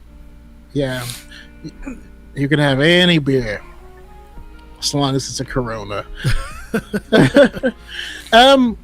Harith, I am not caught up on Hot D, and it is actually painful for me, but I just don't currently have HBO Max. Is it Max? Is it HBO? They keep changing the name. It's Max. It's still Max. Okay. Yeah, I just don't have it right now. I was watching it, on a friend's, but then they started cracking down. They're like, yeah, you weren't in the same state, so no. I was like, oh man. I would share it with you, but I log in through my internet provider, so I don't have like a separate password for it. Do you have any small indie franchises you follow? Maybe? Small indie franchises. I mean, I'm currently reading the North anime, Tower books. Oh, okay. You know what book is fire? Are we visiting Neptune's during Celebration 27? I mean, if you want to. I'll see you in the desert next summer. Race Wars. Good exposition, Johnny Tron. What did they say? You came into my house. They raided my house. I can't remember what he says. Anyways, the Sword of Kaigen. My family. Disgrace. The Sword of Kaigen is a series I just started, and this first book is pretty fire. I also read a book recently called The Power. Basically, I was trying to write a book, and I wanted to like not suck at writing women, and so I was recommended The Power, and that book was excellent. That was really, really good. But and apparently they actually made a show, but I haven't seen the show, and I probably won't. I'll type it out to you, Sagi.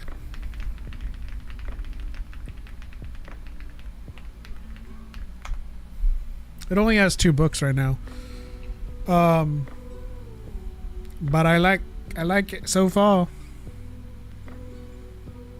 You know what's interesting about like following like a small indie kind of story is that you wish for it to do so well that it does have a live action, because for the most part this book would be straight fire in live action.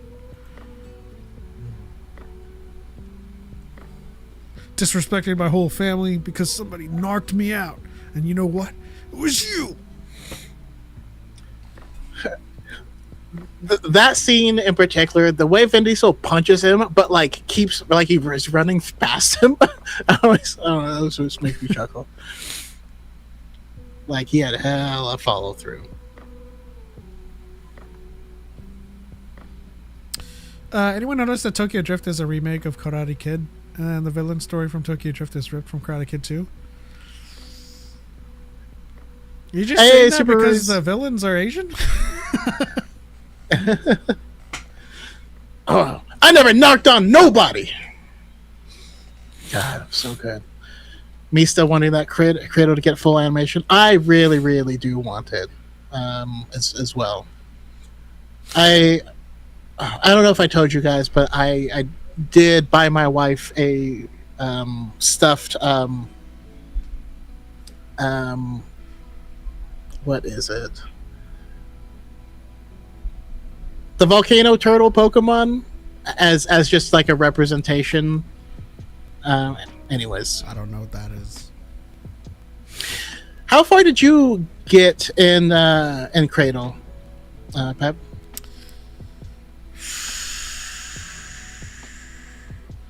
I fell off completely. And I think it was around the time of One Piece, right? Yeah. Yeah. You swapped over to One Piece, which I definitely don't blame you.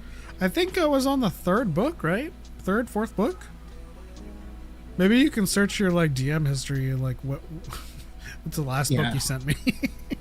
Yeah. Did you meet Orthos? Yeah. He was he was for sure like out in the open world meeting all the other clans and stuff. Yeah. So I bought my wife a stuffed Torkoal is the Pokemon just because Torkoal is just like a cute version. Torkoal is a cute version of Orthos. I'm glad that my theory was right, though. I don't want to like spoil it for anybody that wants to get into the Cradle, but like, there was only one way. It was. Yeah. But Ruiz, you should check out that book I just put in. The Sword of Kaigen.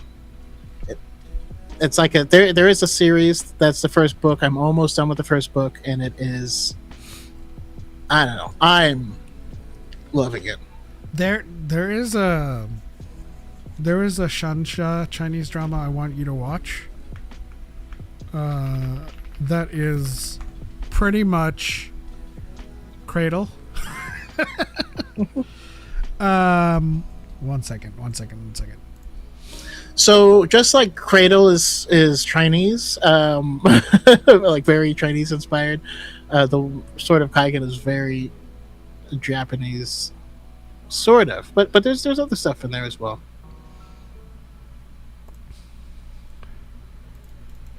Well, you'll understand when I give you the premise of this. I just have to remember the name of it. Who rules the world? That's what it's called. Okay. And I'll write it down. Without getting too much into it, it's the Jianghu, or the martial arts world, where in order to get stronger, you have to split your core.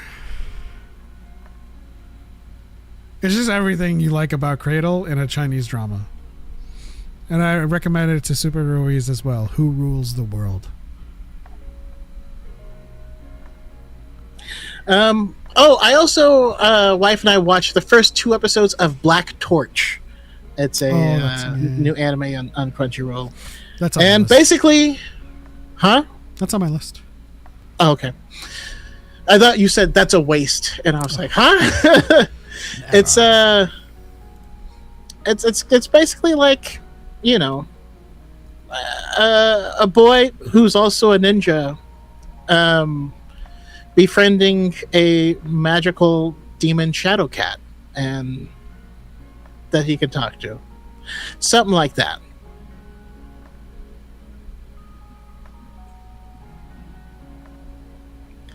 Also, Super Rays, If you haven't watched Kaiju number 8, you should. There's 2 seasons of it. That'll give you a fix for people fighting kaijus. That's true. Also, Monarch. Oh, you said humans fighting kaiju. But in that vein as well, I just finished watching what is presumably the first 6 episodes of Smoking Behind the Supermarket with You. They just split it into like what, 9 mini episodes? Don't be fooled. If you watched all the mini episodes, you don't need to watch episode 1 again. It's just they split the first 6 episodes into the mini episodes. I don't know why they did that, but it is what it is. I absolutely enjoyed it, pretty much because it's just kind of like the slice of life you don't typically get. You know, usually the slice of life we get is like the springtime of youth. And like this one is just a salary man. He's in his 40s, and his pick-me-up is to go to the supermarket and get a couple of items and say hi to this one red cashier. And then like behind the supermarket, he finds another person, and they start smoking together, and that's their shtick. Like they shoot the shit behind the supermarket and have a cigarette, and that's how they get by, and their conversations are awesome. And it's just one of those things, like, you really don't need to like devote a lot of brain power to this story. I like that. Yeah, you had mentioned it to me, and that sounds good. Thanks for the recommendations. Let's check them out. I have some Audible credits floating around. Hey yo, let's go. Although this isn't an Audible book. Who Rules the World is a Chinese drama, live action. I love Kaiju number 8. I got to interview the VO and director at a Comic-Con a couple of years ago. Nice. Fast and Furious anime would actually work, I think. Yeah, it's called Initial D. Has Rey in essence the same journey that Luke had? Are both the AMs? Rey has the exact opposite journey as Luke.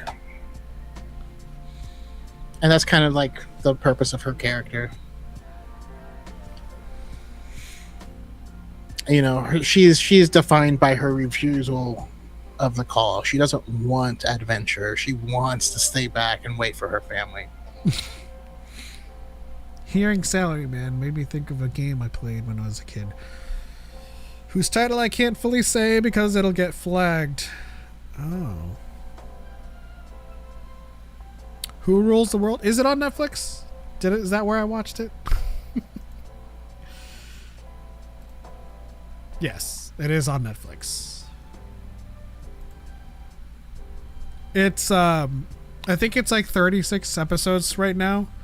Get in on it right now before it does the Chinese drama thing and just balloons to 300. Like, seriously, watch them.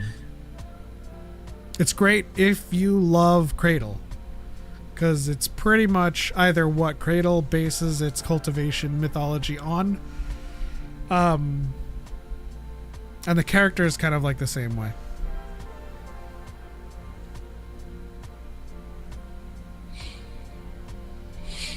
Ah, man, there's so much. Okay. I just like, because I pulled it up, I was like, oh man, Clivitas came back too. I forgot. A lot of things came back. Let me pull up my Crunchyroll really quickly. Luke has a heart because he has people who care about him everywhere. Rey's kind of bitter because everyone around her thinks she's scum. There's many differences. Yeah, they... And I think that was the whole purpose. My humble opinion, I think the entire purpose of The Force Awakens having a vaguely similar story to A New Hope was to illustrate the difference between these characters, right? So instead of wanting to take off on this journey, she's trying to stay in. I look at Finn as kind of the Um, I mean, I'd say Finn would be like this, the stand in for Leia, and so where Leia is like super devoted to this cause, Finn is on the other side, and he's not devoted at all, and he doesn't want to fight at all. And then you have Han Solo as this charming pilot smuggler dude who's acts like a dick but has a heart of gold. And then you have Poe, who is committed to it, who is kind of has that charm, but like he never has to change his mind. You know what I mean?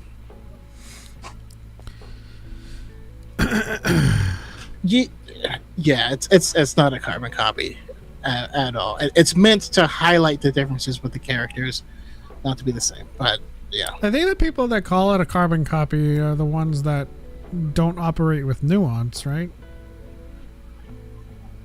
Because to call anything a carbon copy is to distill it down to its, like,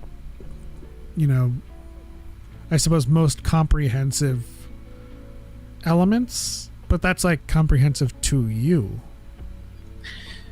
Yeah, I don't think it's something that anyone can say honestly if they have media literacy. Right, I always say like, explain the plot, and if you have to just not know what plot means, I don't know. Rey shares more with Anakin than she does with Luke. Yeah, I can say that. But like, weirdly, because we join her at such an old age, already been through it, right? She's kind of like a slave to being a scavenger on Jakku. She's already lost her parents, still waiting for them to come back, doesn't know if they're going to come back. Anakin doesn't know if he'll ever see his mom again.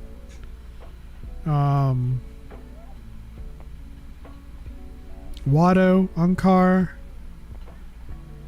and like their dreams too, right? It's what I've always dreamed of. And then like Rey doesn't have any like allusions to it, but she's like, and the Jedi were real. They're not the same, but they share more. They have more in common than Rey and Luke does. So I caught up with Demons of the Shadow Realm. I caught up with Shangri-La Frontier and Wistoria and Oh, I texted you. There's still a lot of other anime that I still have to catch up to. Fire Force, Skeleton. And this is the time when you're like, we have Ninth Jedi that we're gonna react to, as well as Bleach. Have you caught up with Bleach? Yeah, I mean, I realized I was actually a lot more caught up than I thought I was, but there's still a few more things I need to check out. Yeah, I mean, so it's because I watched the first few bits. I just, after they kept dividing it into smaller and smaller portions, I was like, all right, I gotta stop.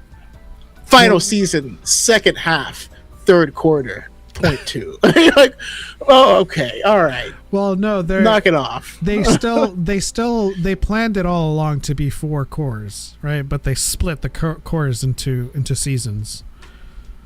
But it's been a while since, so you may have thought you missed a lot, but it's just been a while since the last core.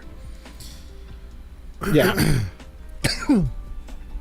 And that's basically what happened. It's been like 3 years and they just hadn't come out with it anymore. The other thing I started that I do want to finish, Demon Lord 2099. Have you seen that at all? Basically, that sounds familiar. Basically, you had like the immortal demon lord of like this empire with like magic and all this stuff. He gets defeated by the hero, and then he gets reincarnated in 2099. But the thing is, his power partially comes from people like believing him and following his faith and religion, all this stuff. And then like just no one cares anymore, and so he doesn't have his have any powers. And then like so he has to regain the notoriety in order to regain his powers. So he eventually like becomes a streamer. And like there's a whole bunch of stuff to it. Yeah, I haven't seen it. I'll add it. Also, I recently got this.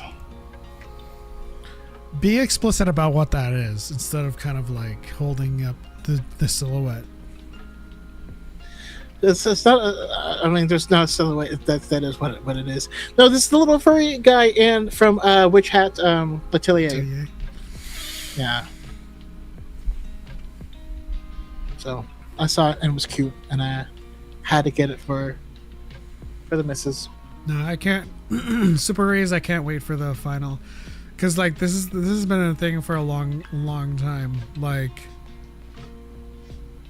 the mangaka Tite Kubo is putting the true ending into the anime, because he was saying like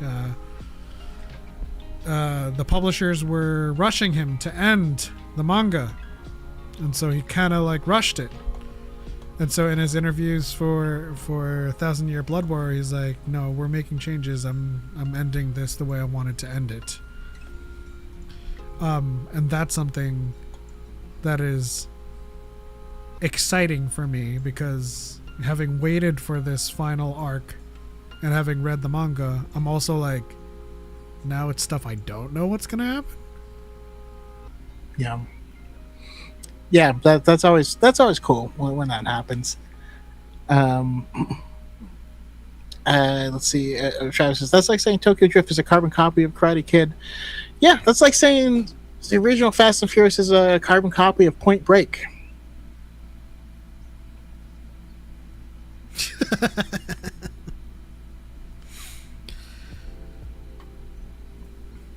What he said in the post interview, he said during my screening, that's why it took them a little longer on the fourth core. Yep, I don't know what's gonna happen. I mean, I have some things that from the manga that I'm like excited to see, but I'm actually more excited to see what changes more than anything. As a non-manga reader, I'm hyped for you. Well, it don't even matter anymore. I'm kind of hyped for everyone to just be like, what was his true intended ending? He just brings in Yoruichi, and she's like, I'm the goddess of like the souls. You guys have been of my heart. Wait, what? Also, Mushoku Tensei is back. I know it's controversial, but I actually really, really love that. It's only controversial to people who have not seen past episode 7. Yeah. He sucks, but in a way that like is part of the story. It doesn't glorify it at all. It's the same way we react to Joffrey. Or anybody that's meant to be a dick. For the most part.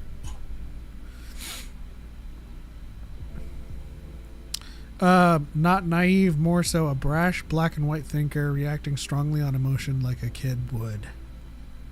Oh, that's part of a larger... Luke is both physically and mentally a teenager, young man, because he was raised to be one.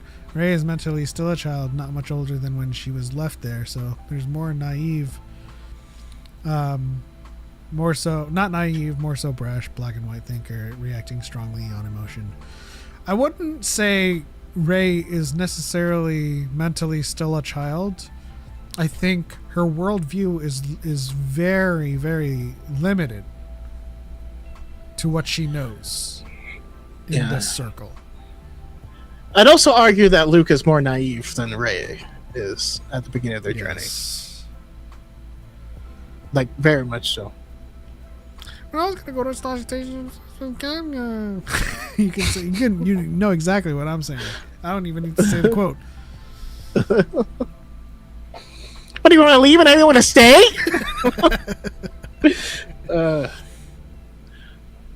You sure you can handle this piece of equipment? He's the best bush pilot in the Outer Rim's territory. That's great. I was talking about space combat, son.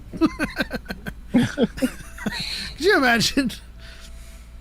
Could you imagine him actually saying that?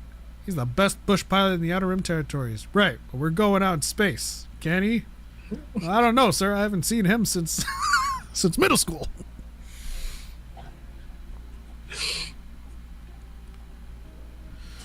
Fast and Furious is a better movie than Point Break, and Tokyo Drift is a better movie than Karate Kid. I'll die on that hill. Then you'll find out if I didn't actually die. It was a hologram. Yo, Travis is getting brazen with these things. Hey. You are being audacious. He's being family. Con Skywalker says, you guys have Star Wars OCs? I have characters in actual plays. I don't necessarily have like an overarching OC. Yeah, I've created several characters, but I'm working on something outside of Star Wars right now. I have an OC in the actual play that we are doing with Master Ellen of Level Up Sabers. I have an OC that I'm working on with MJ, the Everything GM.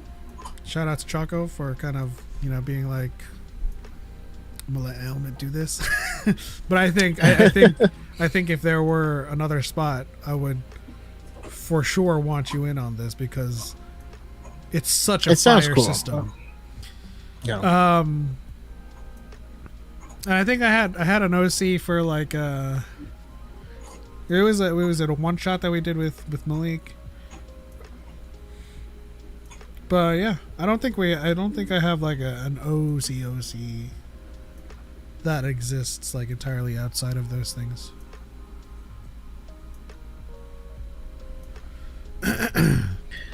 Yeah, just because the way certain things are and work and the country, so sometimes I need my brain just needs some like just novelty, and so I can't like create in that mode. You know what I mean? Well, for sure. That's why like most of the stuff that I've created has been like prompted by these actual plays.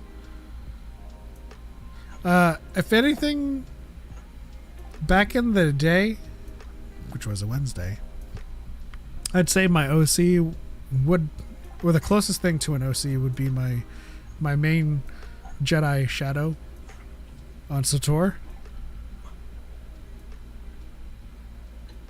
Oh, who was your main on Sator? I guess the person I considered to be my main was also Jedi Shadow, but and I also think that the storyline gets flack because of how simple it is, but I think that simplicity is what allows it to be my OC. You know what I mean? Where I can create my own adventures.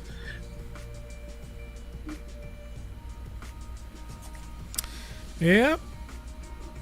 I think in general, I also just kind of like operate on a general mindset and worldview that I think would just translate well into Star Wars in general.